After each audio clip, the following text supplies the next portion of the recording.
આજે આપણે સાંભળીશું નાનકડા ગણેશજી અને એક બિલાડીની એક બહુ જ સુંદર વાર્તા. આ એક એવી વાર્તા છે જે આપણા દિલને સ્પર્શી જશે અને જીવનનો એક મોટો પાઠ પણ શીખવી જશે.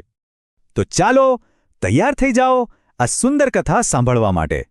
આ વાર્તા છે ભગવાન ગણેશના બાળપણની અને એ આપણને દયા અને કરુણાનો એક બહુ જ અમૂલ્ય પાઠ શીખવે છે. તો વાત છે એક દિવસની. આપણા નાના ગણેશજી છે ને એ દિવસે બહુ જ મસ્તીના મૂડમાં હતા, એટલે રમવા માટે ઘરની બહાર નીકળ્યા. હવે રમતા રમતા ખબર છે એમનું ધ્યાન કોના પર ગયું? એક નાનકડી મજાની બિલાડી પર.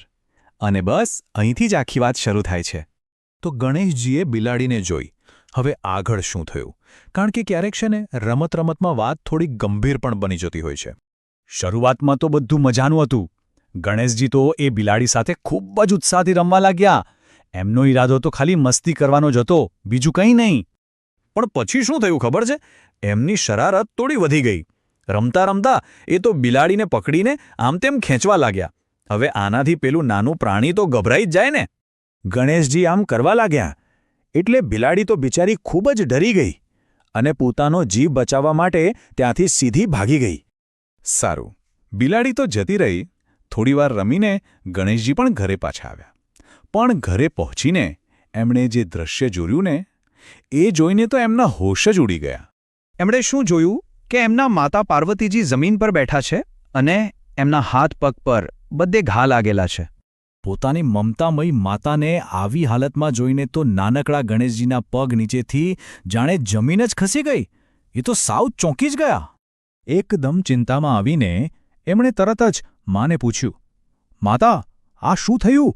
તમને આટલા બધા ઘા કોણે માર્યા? કોણે તમને તકલીફ આપી? અને હવે આવે છે આ વાર્તાનો સૌથી મહત્વનો ભાગ. માતા પાર્વતીએ જે જવાબ આપ્યો ને એમાં આખા જીવનનું સત્ય છુપાયેલું હતું.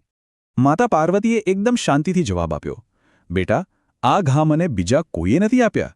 યાદ કર, જ્યારે તું બાર પેલી બિલાડીને હેરાન કરતો હતો, એને ખેંચતો હતો ને, ત્યારે એ બધા ઘા મને વાગી રહ્યા હતા. આ એક વાક્ય સાંભળીને ગણેશજીને બધું સમજાઈ ગયું. એમને એ મહાન સત્યનો અનુભવ થયો કે આ દુનિયાના દરેક જીવની અંદર ભગવાનનો વાસ છે. એટલે કે કોઈ પણ જીવને દુઃખ આપવું એ તો સીધું ભગવાનને દુઃખ આપવા બરાબર છે. હવે જ્યારે એમને આટલી મોટી વાત સમજાઈ ત્યારે ગણેશજીને પોતાની ભૂલ પર ખૂબ જ પછતાવો થયો અને એ જ ક્ષણે એમણે એક ખૂબ જ અમૂલ્ય વચન લીધું. એમને બહુ જ દુઃખ થયું.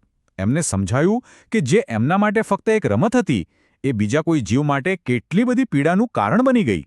અને બસ એ જ ઘડીએ ગણેશજીએ પોતાની માતાને દિલથી વચન આપ્યું કે આજ પછી હું ક્યારેય કોઈ પણ પ્રાણી કે નાના મોટા જીવને જાણી જોઈને કે અજાણતામાં પણ તકલીફ નહીં આપું.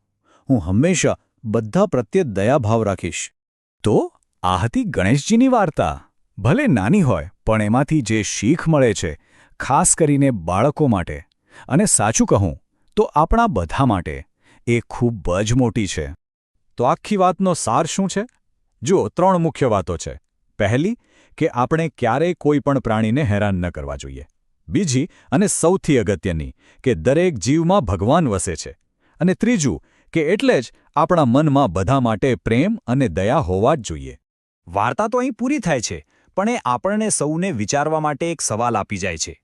ચાલો ને આપણે વિચારીએ કે આપણા રોજિંદા જીવનમાં આપણી આસપાસ જે પણ જીવજંતુઓ છે, પશુ પક્ષીઓ છે, એમના પ્રત્યે આપણે દયા કેવી રીતે બતાવી શકીએ?